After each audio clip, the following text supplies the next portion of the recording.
1-2 again. Inside. The Royals, 2013 World Champions. Vaughn hits it on the ground, left side, Wick dives, smothers it on the grass, to his feet, throw to first. Oh, he got him! What a play! Bobby Witt Jr. He is spectacular. The Royals come from behind and beat the White Sox 8-5. And who else than Bobby Witt Jr.? Gordon in the air to center. Back at the wall. This game is tied.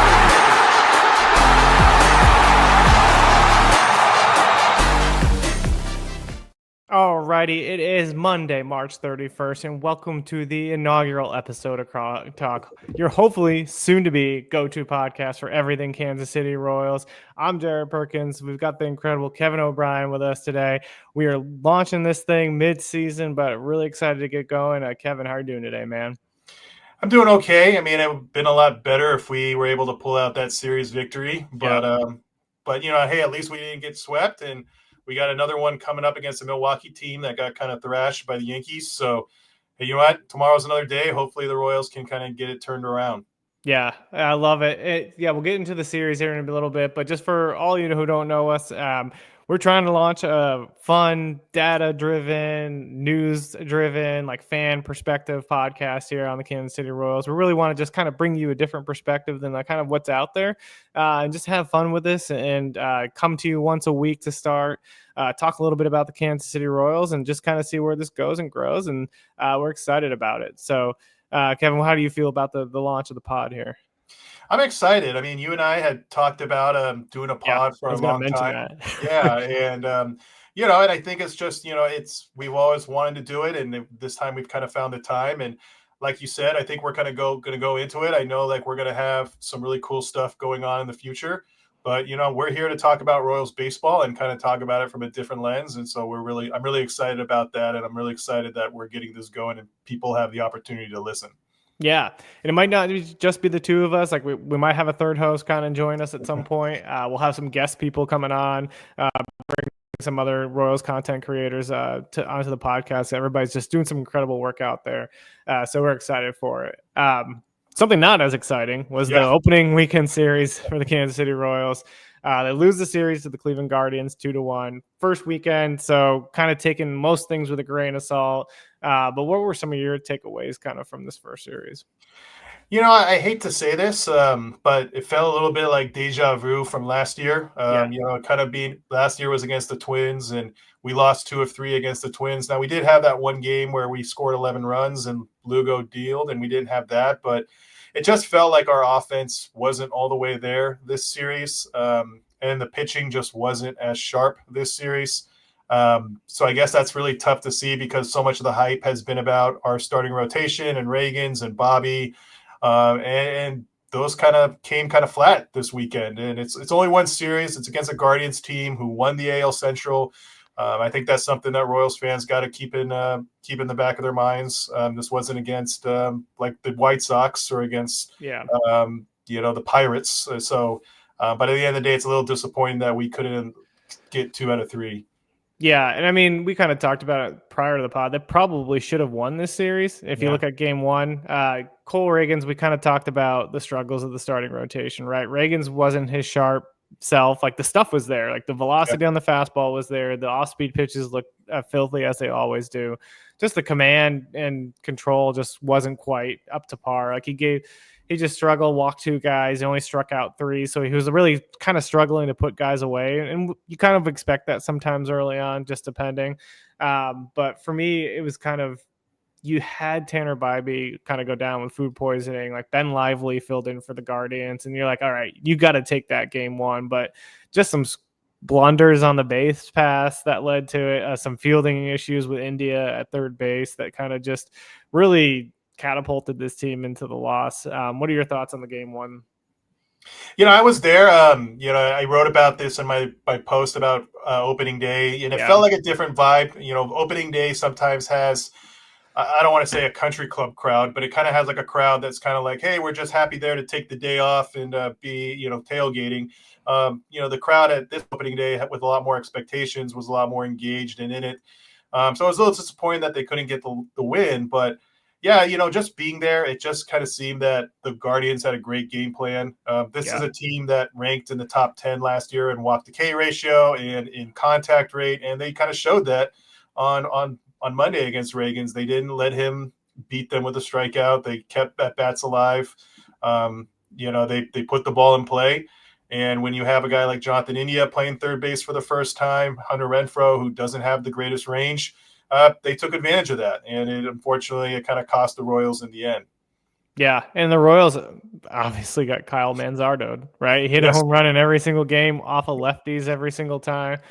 You have to give the Guardians props there. Like, I think I saw someone message or tweet the other day too, like in game 2, like they were facing Gavin Williams, and they're like, "Oh, Gavin Williams owns this." I think people forget, like, Gavin Williams is a pretty good pitcher. Yeah, and won that game. And I know he had his struggles last year, but he was coming back from injury, and I don't think people give Gavin Williams enough credit because of how he pitched last year. But again, he was hurt the year before that, like just was coming back, and that guy's got some of the best stuff in that Guardians rotation. So for me, it's like, all right, we got to win off one of the better pitchers in the rotation. Probably should have won the lively game. It's just, I don't know, this team's good that the Royals face. Yeah, it's really interesting because it wasn't as if we were being overwhelmed by their starting pitching. I think Bybee only had like 2 Ks, I think, today. Williams was the same deal. They only had about 2 Ks. So it wasn't like we were getting like 8, 10 Ks. Like, oh, man, like we were just overwhelmed at the plate. We were making contact. It didn't seem like we were putting a lot of great batted balls on pitches. But you're right. Like, this is a good Guardians staff. I mean, Bybee, Williams, and Lively had a good year last year, but Bieber is going to be coming back. So I mean, and again, this was one of the best bullpens in the league too, which we saw this weekend. So I mean, in some ways, it's like, this is 2025. We're past kind of the moral victories that we had last year. It's but at the end of the day, I also think, like it could have been a lot worse. I mean, I think it's like, at least not today, but the first 2 games were certainly winnable, and at least the first one should have been winnable. Yeah, and I agree to your point too of like, this bullpen's really good, and the Royals got to this bullpen twice. In game 1, they had Emmanuel Clase blow a save. And then in game 2, they got to Paul Sewald, and they were able to tie it and then eventually take the lead. And I mean, that's all you can ask for, right? And it's like, I see on Twitter, like, the season's over, but they took the first game into extra innings. The score doesn't really reflect how they played. They should have won that game. We kind of can talk about the base running error. And that happened in a crucial situation where Kyle Isbell, I think, got hung up between second and third, and that was just a really, really, really, really bad mistake. Yeah, and I know Kyle Isbell gets a lot of the grief, and Dairon Blanco's been a fantastic base stealer, and he earned that bench spot this year because of what he did last year, and he had a good series. He had 2 stolen bases in 2 games and had a pinch hit, but on a play like that, if you're like, okay, you're going, then you got to go. Like you can't be caught up, and then that, because that's what kind of hung out Kyle Isbell to dry, because they're like, well, is he going, is he not, and so just a lot of little mental errors, and you can't really do that against a team the caliber of the Guardians. I know it's opening weekend, I know they're still getting their spring training jitters out, but it's, again, the Guardians are too good of a team where you can get away with that. Yeah, I agree. Want to kind of shift to some of the positives for the Royals here. We can talk a little bit about Jonathan India offensively. He started at third base in game 1, left field in the other 2. But to me, just watching him in the leadoff spot was just such a complete 180 of what we had last year, right? Works counts, able to get on base, like just makes things happen from the leadoff spot in front of Bobby Witt. And this team was missing that so much last year.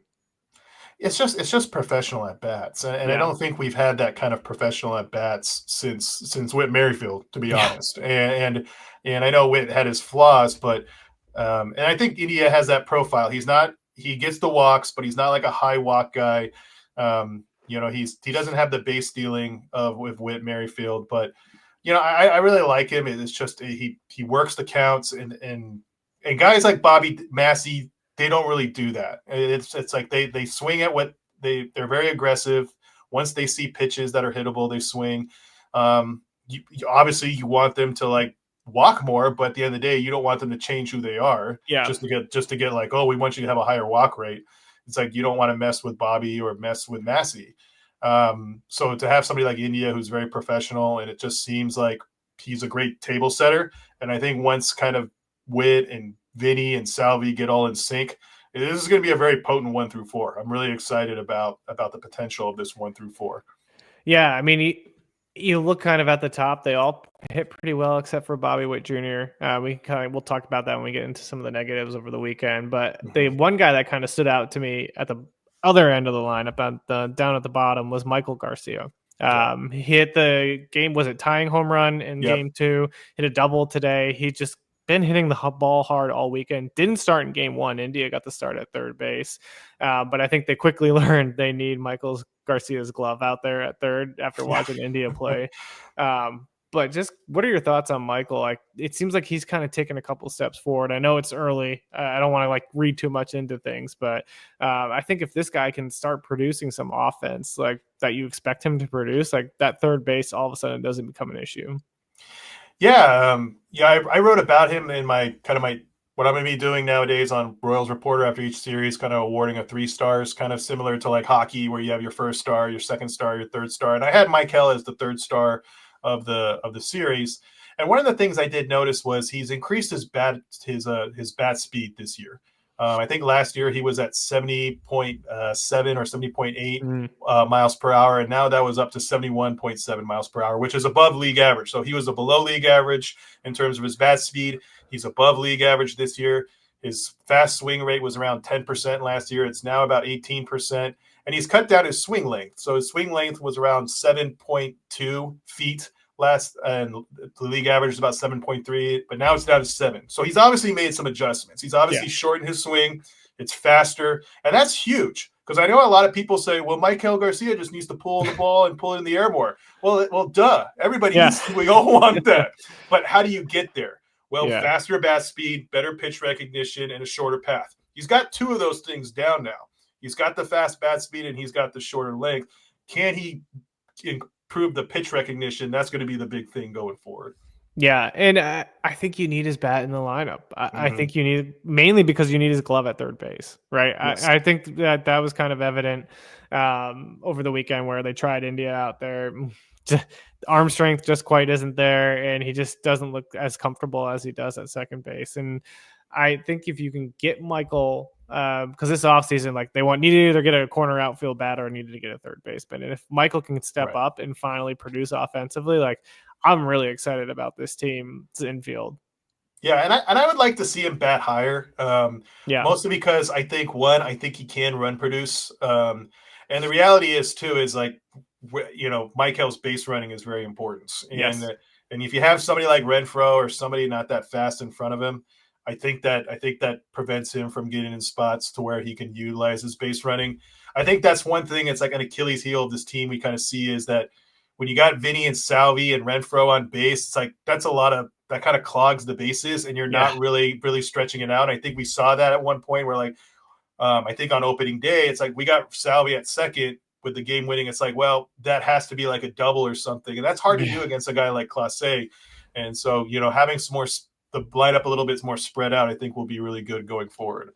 Yeah, I mean, you think about those old successful Royals teams. It's your middle of the order was Hosmer and Moose, who weren't fast, but they were fast enough to make things happen on the base paths. And it's just, you don't really have that with this team. You got Pasquantino, who is also dealing with a hamstring injury and looks like he's just running with a refrigerator on his back like Salvi now. Feeling for that guy. Oh yeah, absolutely. Let's talk about some of the negatives from this weekend. I think the biggest thing is we saw the weaknesses in the outfield, right? This is something I think every Royals fan wanted the Royals to address this offseason was a corner outfield spot. They got Mark Canha. He's fine. He's obviously, based on how he played this series, he's going to be a bench guy, just the way they utilized him. I think he came in for 1 pinch hit, maybe 2 pinch hit at bats. You got MJ Melendez in left, who he's revamped his entire swing. Again, 1 series, still early on. had no hits, I think, in the entire series. Hunter Renfroe's out there in right field, and we know what he is at this point, right? Like, I don't think there's any ceiling that he's going to untap and all of a sudden get himself back to his 30 home run season. Right. And we've seen this arm strength's still there, but the accuracy on a lot of his throws, like he missed out on gunning Carlos Santana, I think, in today's game. And it's just like, if you don't have the outfield assist from him, he's already a liability kind of out there in the outfield as it is. Like, what is this corner outfield situation for the Royals? Yeah, this is tough. And, India, I thought India had a okay game when I saw him in person in game 2 on Saturday, but I know I didn't get a chance to really watch the game today, but I heard like it wasn't great today for him. So there's some growing pains out there. MJ Melendez, in my predictions, I kind of feel this might be kind of it for him. I like him a lot as a person. I know he works hard, but he just didn't look good at the plate this weekend. He didn't really produce any really hard hit balls. It wasn't his at bats. He just looked overwhelmed. Renfroe, at least he had some balls that he kind of hit. He had some decent at bats, but the only reason he should be a DH. And at this point, like, the only reason he's not a DH is we're trying to save Vinny with his leg. And Renfroe, he misplayed a ball really badly on opening day. It would have been understandable if you're like, hey, this is your first year, but you should know better how that is going to bounce. I think it's going to be a really big problem. But I don't know. I don't know at the time. I think the Royals will have a shorter leash than they were maybe in years past. But I know that they've been trying to make a trade for Hunter Renfroe, and just it doesn't sound like anything happened. They tried to upgrade by getting Anthony Santander and Jurickson Profar, and they signed elsewhere.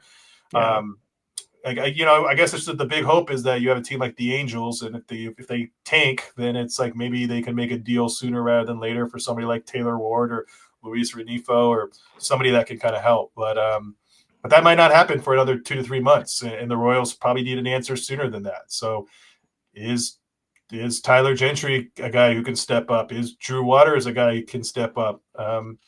It's hard to believe. That's hard to believe, right? Yeah. So I think that's the tough part. Do you take a chance on a guy like John Rave, who's been a good AAA player and a great spring training, but is that another just CJ Alexander who's like too good for AAA but not good enough for the major leagues? So it's a tough situation. And I think it's a hard part of like relying on rookies. Even Gentry, I would still consider somewhat of a rookie, right? Yeah, right. They need time to adjust, and the Royals just don't have time for them to figure it out in the big leagues, right? If you're in a competitive window, it's really hard to be like, all right, Gentry, come on up, Rave, come on up, and let's trust you and throw you out there and see what happens, right?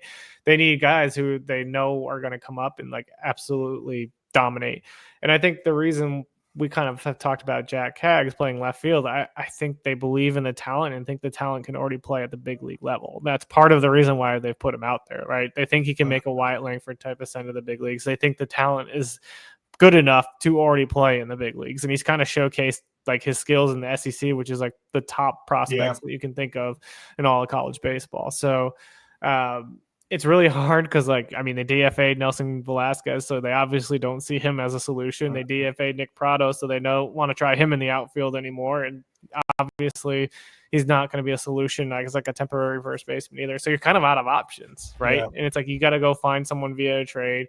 Most teams probably aren't going to try to shop any guys too early, like the Marlins did early on with Luis Ariz last year. But it's going to be hard to find a guy in May, I think.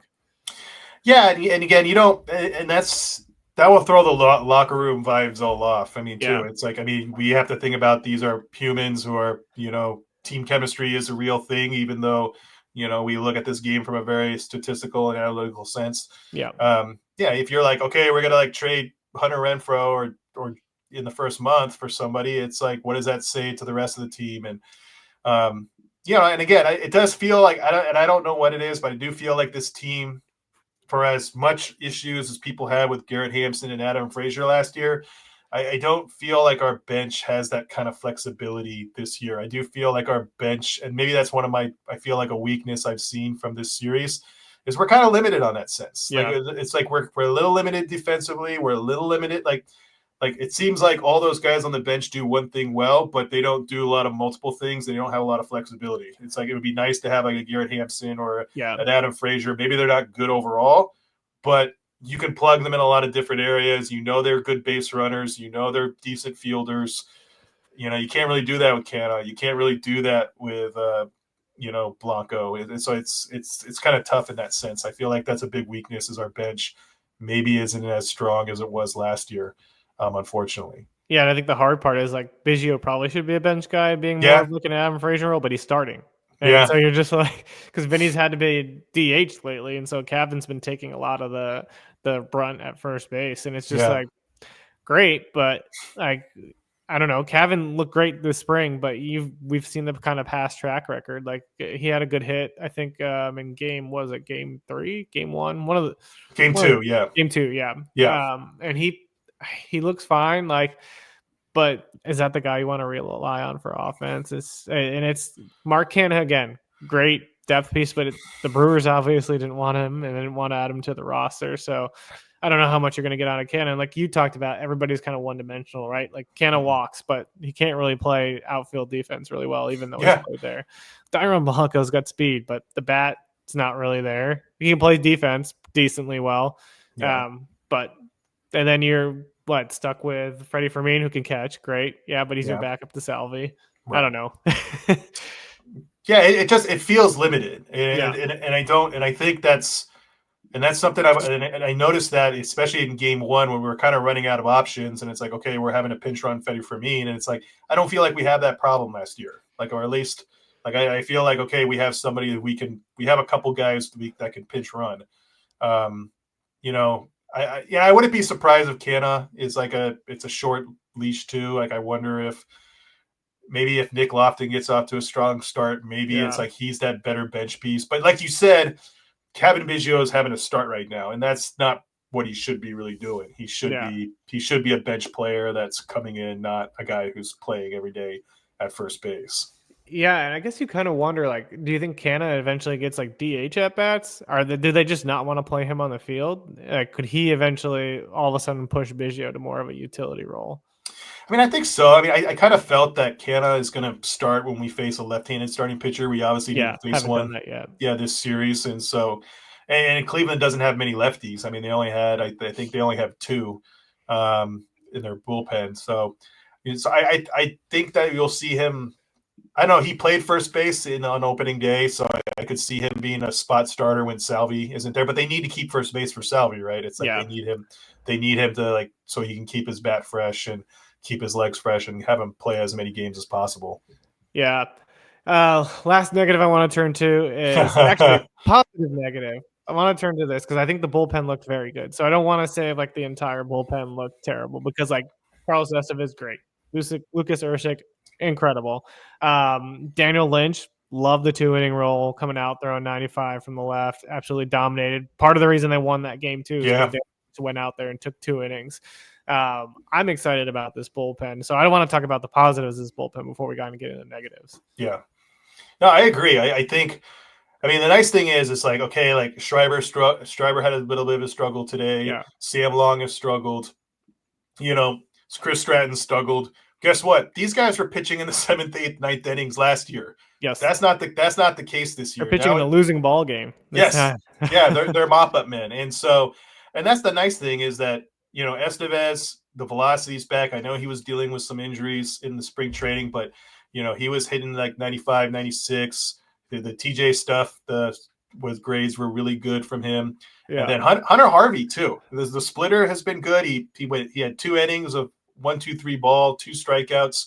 He looks fully healthy, and we didn't really see that last year. And then obviously, I kind of like what Quachero does with Urseg. It's terrible from a fantasy perspective that if you have Lucas Urseg in fantasy baseball, it's like, oh my god, like I'm not getting any like categories here. Right. Yeah, but it's he's put him in high leverage situation and he's handling it. So yeah, then like you said, Daniel Lynch. So we got 4 good relievers at the very least. So we know half of the bullpen could be very elite. But the problem is it's like the other half. Yeah. And we can talk about like Sam Long. has taken a step back, obviously, in the first Yeah. game. Gave up 2 earned, I think, in 2 games over the 3-game set. And he's come in games where they were close, not winning. And the whole point of bringing him in was to try to keep them in the game. And he obviously just wasn't able to do it. He unfortunately got Kyle Manzardo twice. Twice. Yeah. Yeah, with 2 home runs. And Angel Zerpa, the other lefty, was the other one that got it. I don't really like read too much into Zerpa in that outing. I kind of read more into Sam Long's and just the struggles. I don't know if you saw any velocity readings or what would look off to you on him. Yeah, I think it's command. I mean, I think it's they showed kind of the pitch today when he gave up that home run to Manzardo, and I think it was about 94, 95, but he left it up, and he left it up right inside. Freddie Fermin was kind of calling for it down low. And if you look at his pitch charts, a lot of in the middle. I mean, he's hitting too much in the middle. I mean, for a guy like him, he can't be doing that. He didn't really have a great spring. It wasn't a bad spring, but it wasn't a great spring. The TJ Stuff metrics, he's kind of like a little bit under 100. I think his slider is his best pitch, but the other pitches aren't great. So if he isn't locating his slider, it's going to be tough for him. He's going to be an interesting one because the nice thing is I think there's reinforcements coming. I think Alec Marsh will probably, if this continues from Long or Stratton, I could see Alec Marsh get pushed quickly to be like, okay, you're going to be in the bullpen and we're going to keep you there just because you got stuff. Yeah. I wouldn't be surprised if they do something similar with Kyle Wright when he's healthy of just say, hey, we just want guys with stuff. And so I think it's a good problem to have. It's like I don't feel like we have guys that are like in high leverage situations. It's like these guys can be replaced because we can have options that can kind of come in. But the command is Long's issue right now. He's just not he's not locating it where he needs to. Yeah, it was really tough to watch, but still not as tough as watching Chris Stratton go out there and toe the rubber every single day. Like 2 walks, 3 hits, 2 earned runs over an inning pitch. I just don't know what his purpose is on this roster. I think I heard some rumors that they tried to find a home for him to kind of salary dump in some sense, but obviously, like, who wants a 88 to 90 mile an hour fastball reliever that's like 34, 35 years old? It's just been hard to watch. And like you said, it's fine that he's in a mop-up role. Great. Like if you're losing a game, you throw him out there. But I'd rather see like a Eric Sarantola or an Evan Sisk out there in a mop-up role. Like give one of these AAA Omaha guys a chance to kind of showcase what they got, learn at the big league level, and see if they can kind of get something out of those guys. Yeah, and that's kind of why I preferred to keep Carlos. I mean, I know why they kept Chris Stratton. They're paying him like $4.5 million. Like you can't eat that. But at least Carlos Hernandez has stuff, and you can kind of live. Like I can live with a guy who's got stuff but lack of control. But the reason why Chris Stratton's struggling with command and control is because he doesn't trust his fastball. Yeah. So nobody's going to chase his breaking balls because they say like, force me to beat you with your fastball. And especially as a team as disciplined as the Guardians, that this is like a nightmare matchup for him. And it just snowballed today. And like you said, I mean, today, if you look at his velocity, he was averaging let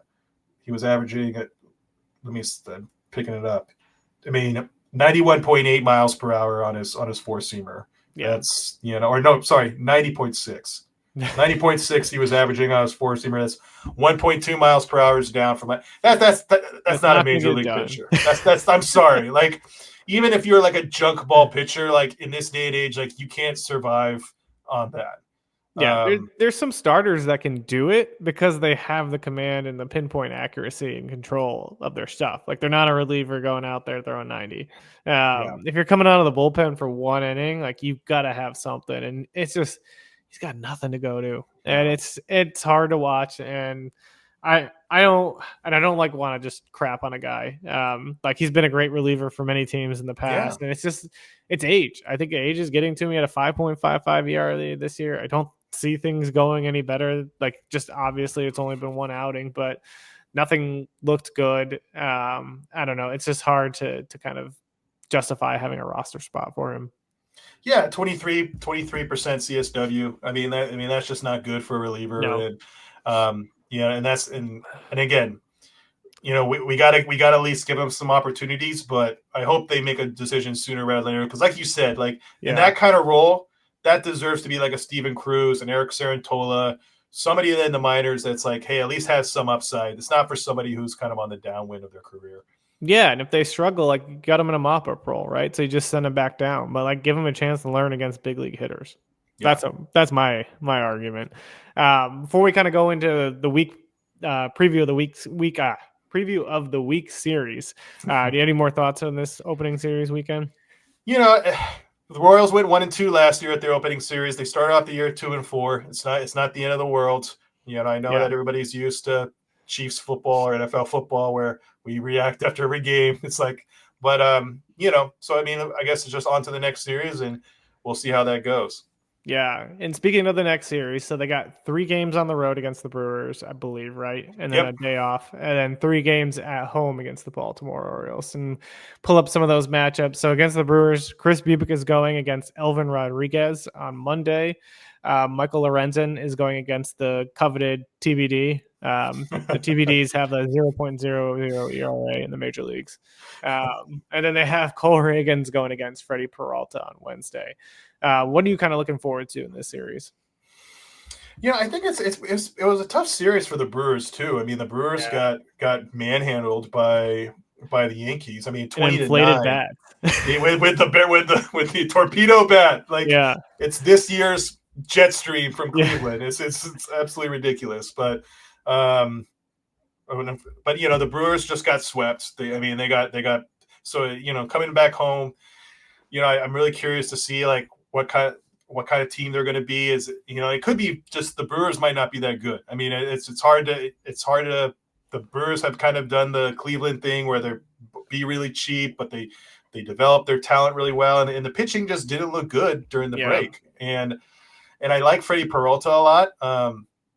After that, though, it gets kind of thin. And again, I admit, like, I'm not like a great Brewer system guy, but this pitching lab stuff, it has really served them well. But we're kind of starting to see like the returns aren't really there right now. So I'm really curious to see if the Royals bats can kind of rebound in this series, because I think that'll be really big for them, because I do think Cleveland is a much better pitching team than the Brewers. Yeah, and I think the first guy they have is an Elvin Rodriguez that they're facing. He's a guy that really struggled when he first came up to the big leagues all the way back in 2017. Ended up going to Japan League and pitching for the Tokyo Yakult Swallows.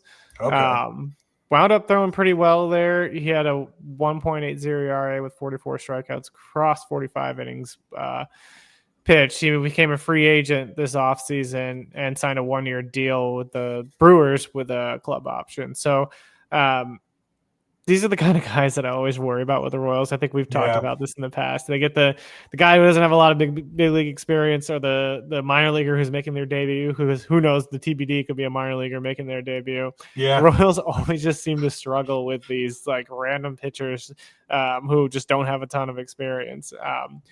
I like the matchup personally against Freddie Peralta. I feel like Peralta's a guy this lineup can tee off on. He's basically like a 2-pitch pitcher, right? The fastball slider. He's got a changeup, just not as good as from what I remember. But it's just like that kind of 2-pitch pitcher, and like Peralta got touched up by the Yankees. And I just feel like he is a guy that the Royals could easily get to.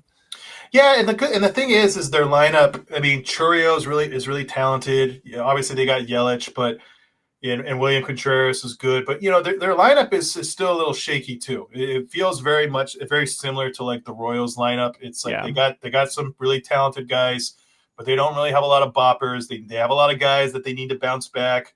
Guys like Sal Frelick, guys like Garrett Mitchell, that they're like, we need this guy to be something. And so I think it's like I said, I think you have 2 desperate teams coming off rough series and who have high expectations. And so I think it's going to be a fun series in that end. But like you said, I think the Royals really need to try to take advantage of the starting pitching, and try to really set the tone early on, or else it could be a really tough series coming back home for Baltimore. Yeah, I think the one guy I'm really excited to see pitch is Chris Bubic. That last spring training start where he went 5 innings, 8 strikeouts, it was just absolutely diabolical what he was doing on the mound. Excited to see him in a starting role. He looks comfortable there. He looked comfortable there all spring. Kind of excited to see what he looks like stretched out. We know that he's had success as a starting pitcher before he went down with Tommy John surgery. So we know it's there. It's in the tank. It's the reason why they were really adamant about trading Brady Singer to get that leadoff hitter in Jonathan India. So I'm excited the most for that. I am too. I mean, and again, this is 4 or 5 pitch Chris Bubich, right? It's like, I mean, this was the guy Cal Eldred wouldn't let him throw a slider. So it's like, and now it's like he's got 5 pitches. So so I'm really excited too. I think again, we've seen what he can do as a reliever. He had a great last spring training outing, and I think this is a Brewers lineup that I think he can really start off 2025 on a good note with. Yeah, and kind of going into the Baltimore Orioles series too. They just split with the Blue Jays 2 games to 2 games. I had a 4-game set. I believe, it was a Blue Jays home opener. They got the Red Sox before the Royals, so that's going to be unfun for them. Yes. Looking at, I don't think they have the matchups quite yet for that one. Yeah, they're still TBD. I expect it's going to be, we're going to see kind of their probably 3rd guy. Right, I'd say. Yeah, because if they got a 4-game set, then they go into Boston. The 5 will throw. Then they'll go back 1-2. So probably the number 3 starter to start for them, which I think is it Sugano at this point? I don't know. Yes, because Sugano went today. I mean, it's kind of, the Orioles are an interesting team, right? I mean, no Gunnar Henderson, right? He's on the IL, so that's a win. Even though the Royals stadium people have been promoting Gunnar versus Bobby, and we're not even going to have it like in the first week. But I mean, you look at their pitchers, right? It's, Grayson's hurt. It's like Sugano, Charlie Morton, Dean Kremer, Zach Eflin. Those guys are okay, but it's like those. I feel like those are guys the Royals can hit. It's not like it's, you had a pitch to power contact. We faced Williams and Bybee, who are power arms, and. So I feel like pretty good against this series, because I think the big issue is the Royals pitching. Can the Royals pitching hold off the Orioles offense, which has still been okay even without Henderson? And the thing is like they got to Eflin in the playoffs last year, and like I think they can easily hit Eflin. Like he's good. Don't get me wrong. I think Zach Eflin's a very good pitcher, but he's the type of pitcher that the Royals usually have some success against, and I feel like they could really tee off on him. Like you said, Gunnar's hurt. I have a lot of questions about this Orioles lineup just in general. Jackson Holliday hit his first home run over the weekend. Like, he's still super young. I think a lot of these prospects are a little overrated. Like, I like Colton Cowser, really good, but there's a lot of swing and miss issues with a lot of these bats in their lineup. Like, Jordan Westberg is probably the more polished guy in the lineup, but like Heston Kjerstad and Colton Cowser, like even Gunnar has some swing and miss, but Gunnar's just an absolute stud. And like Tyler O'Neill, like these are all guys that like the Royals pitching staff should kind of thrive against. Yeah, and we saw that in the postseason last year. I mean, I think we saw that if the Royals pitchers, especially their starters, are like their command is on, and if they're hitting the zone or close to the zone, this team will chase. Like you said, there is a lot of more swing and miss and chase on this team. And again, it's like I think they have some guys that can go yard. I mean, like you got Mountcastle, you got O'Neill, you got Holiday, O'Hearn, our favorite Royals friend, Ryan O'Hearn, Adley. Like these guys can go yard. So I guess that's the big thing. It's like if the Royals starting pitchers or the pitching staffs avoiding those mistakes, that's got to be good for us. Because if we are on, the Orioles have proven a hard time to string runs together when they're not hitting the long ball. Oh, 1,000%. Want to wrap up with some predictions. So what is your series predictions for both? What do you think they end up being? Yeah, I'm still going to be optimistic. I do think the Royals go 2-1 against Milwaukee. Yep. That's my prediction too. I could see something wonky where they beat Peralta, they beat Rodriguez tomorrow, but then they lose to whoever shows up. Yeah. And I think with the Royals, I think they will win the first 2 against the Orioles, and then I think on Sunday there might be a little bit of a letdown. But I feel this is I do feel like a 4-2 would be really good to kind of put them back in. The good thing is the division is struggling. Tigers are 0-3, Twins are 0-3, White Sox are 1-2. Only team that's winning is Cleveland, and they faced us, right? So we're in good shape, I think, still early on. I'm going with a Orioles sweep. I'm gonna switch it up on you on this one. I think that they're gonna end up taking the series. I think Orioles fans hate the Royals at this point, just given the World Series run and last year's playoffs. So the Royals have just always seemed to have the Orioles number. Like, no matter how talented they are, they just have been able to find success against the Baltimore Orioles, and they're doing it at home. I'm going for the sweep. Throwing that one on. Yeah, and I wouldn't be surprised. I know it's like you said, even last year, even in the losses, it felt like the Royals were playing them pretty well, and that was with the lower expectations. Yeah. So I could see that. I mean, that's why I say I expect them to win the first two, but then maybe lose the last one. Yeah. What do you think the biggest shock of this week for the Royals will be, player wise? I mean, I think biggest shock. I think it's I think we'll see. I think we'll see somebody like have a big week that we didn't expect. I could see this being like a Freddie Fermin week. Like one of those like where the Freddie Fermin has kind of these hot streaks that kind of keep him like afloat, and then he kind of tails in. But yeah, I feel like a lot of these pitchers that we're gonna face are the kind of pitchers that we do well against, and especially a guy like Freddie Fermin would do well against. So I say Freddie Fermin has a big week this week. I love that. I'm gonna pick a Gavin Biggio breakout week. Okay, I think he's gonna do it. Start it in Milwaukee, kind of carry over into Baltimore.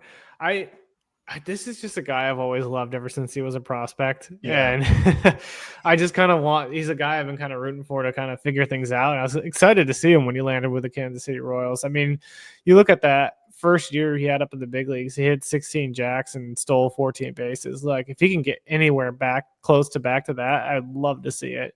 We kind of talked about his spring numbers as well.